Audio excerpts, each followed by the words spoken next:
an extension of USI, IDSA, DPG, and even the Reliance Foundation. So I said, doesn't matter, I'm starting on my own. And the first project that I chose was Dogra Valor. So I should talk about J&K. And since I had a history of 2 PhDs under my belt on the subject, and a Lenten medal in Defence Services Staff College on the same subject, and my gurus, Jan Jamal sitting here, Major Brahm Singh, and many others, and of course Pandita sir, they are veterans, all 97 plus, and I spend almost 5 to 6 hours a week with them, with all of them, and then really pick up the pearls of wisdom. So that is why Dogra Valor.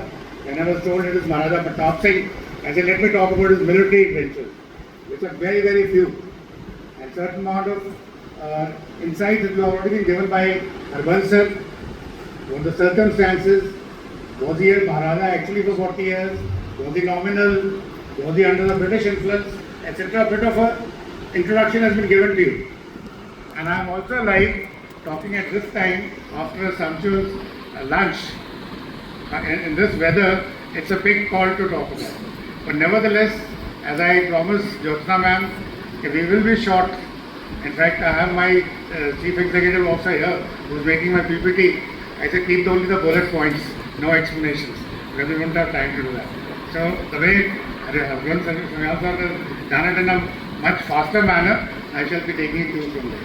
So today we will be talking about a bit of a military campaigns and consolidation of existing territories of Jammu and Kashmir state during the rule of Maharaja Pratap Singh. Well, I should be covering the thing, my papers cover, which I don't think I'm presenting today. Under the major military campaigns and operations, bit of a historical context of which you've been given an insight already, and military structures and reforms under Maharaja Pratap Singh, then all his territorial consolidation efforts, then challenges to territorial consolidation. It wasn't an easy job, not only because of British, but even the chieftains. Like there were 22 states which were conquered by Maharaja Gulab Singh and General Zorawar Singh, and all different ethnically, culturally, and of course also very, very difficult terrain, and they all some kind of a geographical sub-entities. So it was very difficult to sort of do the consolidation. And then bit of we talk about the British interest and little internal feuds within the family, which I shouldn't be talking much, but nevertheless I'll give you a bit of a gist on that.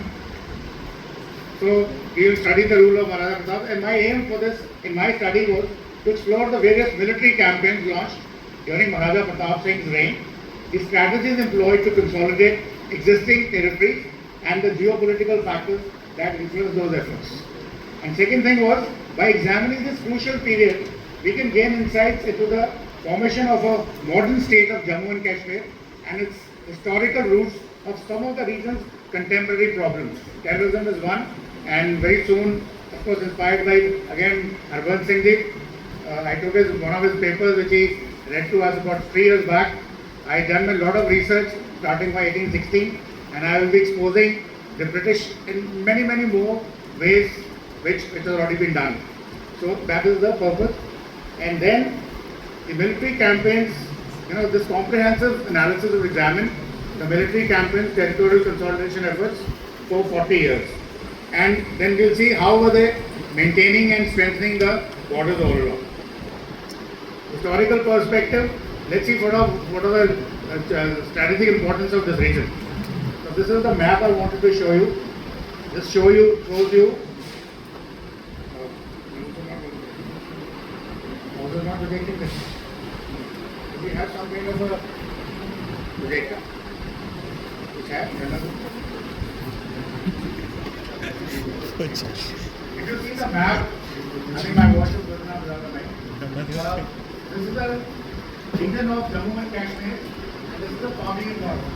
You have seen this Pamir North, the geography is that there is a Karakoram range coming down, one range coming down, and then 2 ranges going up towards China, and then a couple of them going towards Afghanistan. So basically this is some kind of a sub-geographical units which are difficult to cross, and very, very difficult, high altitude mountainous area, more than 15,000 feet. And this area is very important because this is the junction of Asia, Eurasia, and even the Middle East and South Asia. So everything emanates from here. So all the linkages, especially the trade linkages, the so-called trade Silk Route we talk about, they all start from China, comes to this region via Ladakh, a region of present J&K state, and then it goes south of Pamir, and then it goes towards southwest, towards West Asia, Europe, or it turns north towards the Central Asia. So the entire trade was on this route, and this is trade is the major routes like tea, your condiments, and the most important the silk. So that's why it's also called Silk Route also. So that is the importance of this region, and it's been pictorially shown in a better way that shaded portion is the one which is the major portion of Jammu and Kashmir state. And this particular region has also got two superpowers. One was the occupiers, the British, who were there in India, and the Russians, the major superpower that side. Now, they always had a very strong interest in this area because of economic reasons. And as we all know, even the today's geopolitical scenario also, everything boils down to the economics, the trade, the commerce. And then to secure your trade and commerce, you need security. So that is how these two dimensions come up. And even at that time also, the same was true. Same was true. And that time also British wanted that this area should be taken by us. And Russians wanted to have their own control. I'll be just giving a bit of a gist of that. The contention of the Russians was that they should have warm water ports. They don't even have today. Even at that time also they were looking for it. And the British was that if they have to fight a war, a world war, so in Second World War they combined together after Hitler attacked Russia. But before that they were never together. They were always vying for the honors in this area so that they can control the diplomacy, the trade, everything. So with this kind of a thing going on, this became a major issue for Maharaja Pratap Singh. The moment he took over, and that is the time when the consolidation of entire Gilgit-Baltistan, Ladakh and parts of Tibet, etc. has taken place, and Jammu and Kashmir state is in full this thing. Now, during the reign of Maharaja Ranveer Singh, British were doing their level best at trying to put their representative into J&K state. Maharaja Pratap Singh resisted, giving the reference of the Treaty of Amritsar, which clearly said that you cannot do this, though you have a say in the foreign affairs, but not putting a resident to interfere in the internal affairs. So that was not permitted. But by the time Maharaja Pratap Singh came, they somehow managed to do that. So that was the first challenge that he faced here. Again, like rivalry we're talking about, there is a top secret document written by Winston Churchill in the War Cabinet, a post-hostilities War Cabinet Secretariat. This document is dated 19th of May 1945. Now, whatever has been written in that, the subject is the security of India and the Indian Ocean. Those issues which were given out in 1945 and then of course they came into picture in 1947 in the brochure that we have, was valid even at that time. Maybe British had appreciated those things at that time, and that has come down all these years. Like you were already told that everything has a history behind it. It doesn't come all of a sudden. So we assume that those rivalries were there. Because the kind of accounts that we get in this region, there's something called tea party, evening tea party. There's some kind of a scuffle, there's some kind of a negotiation which took place. So such like incursions by Russians into Afghanistan and British trying to protect their interests in the Middle East, the oil interests, or their interests in the South Asia, or in terms of warm water ports and other things. So all that was a big khichdi which was going on between the two, which was valid at that time also. And ultimately, who took the brunt? It was Maharaja Pratap Singh. Now, you will already be told there is a family feud there. They made full use of it. They used one brother against the other, and they did what they did. And of course, they even tried to topple Maharaja Pratap Singh. Had it not been Anand Bazar Patrika, if that thing would have come out, probably they would have dethroned him permanently and taken over as J&K state as a British India. That could have been a possibility.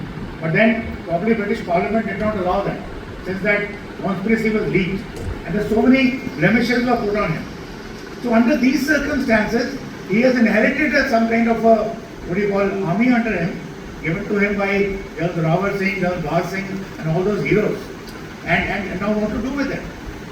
So his entire concentration as far as the military campaigns was concerned was focused only on consolidation. And a couple of rebellions and here and there, like we had a rebellion in Nagar and Hunza. They thought they were getting closer to the Russians. Maybe they got certain support from the Russians. So they went up in a rebellion. So it is the Jack forces supported by the British or the other way around. That is a debatable question. But nevertheless, they went and quelled them. And then they put a person who was British friendly as the rulers of those places, of course, as part of J&K state only. But the administration was given to people who were British friendly. Similarly, there was a problem in Chittorgarh. Another expedition was led to Chittorgarh. I'm not giving all the details, but then only thing I want to mention over here is British took J&K state forces as part of their contingent, went and rebelled, sort of tried to quell the rebellion in Chittorgarh. And unfortunately, in the bargain, they got surrounded themselves in a fort.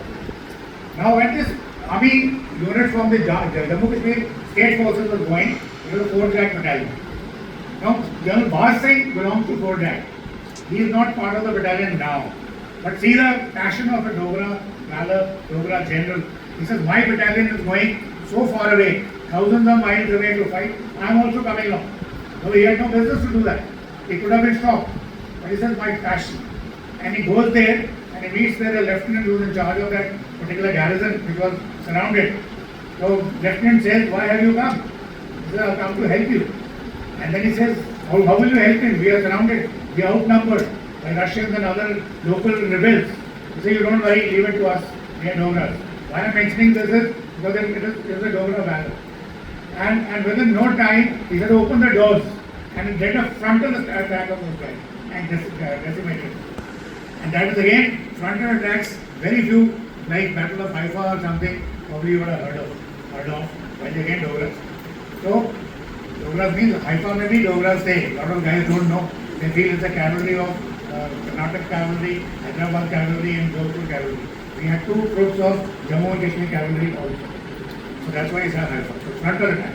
So he does that and in the bargain he loses his life. अब इससे बड़ा Dogra valour, Dogra passionate general कौन हो सकता है? Who lays down his life when he was not supposed to be there, just because it is my unit is going. So such like things they did quite a few all along, and it was always under the British sort of a cloud that they had to be. And of course internal feuds I won't talk much because the main administration was given to various committees which were not under Maharaja. Or he was only some kind of a nominal head, not even the chief of the army staff. So those are the kind of things he fought, and finally, despite that, he could still, do a lot of things, good things.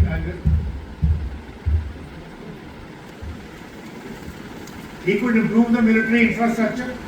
He could bring a lot of reforms and modernization into the military, and lots of challenges he faced, which few of them I already told you.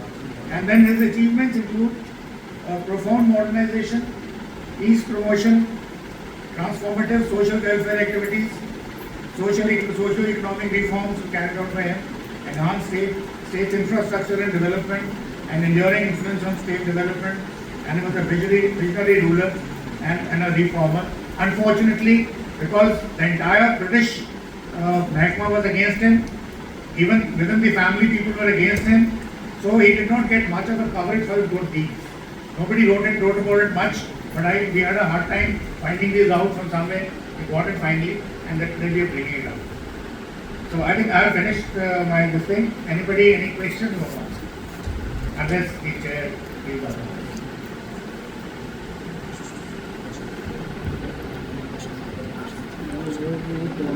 Thank you.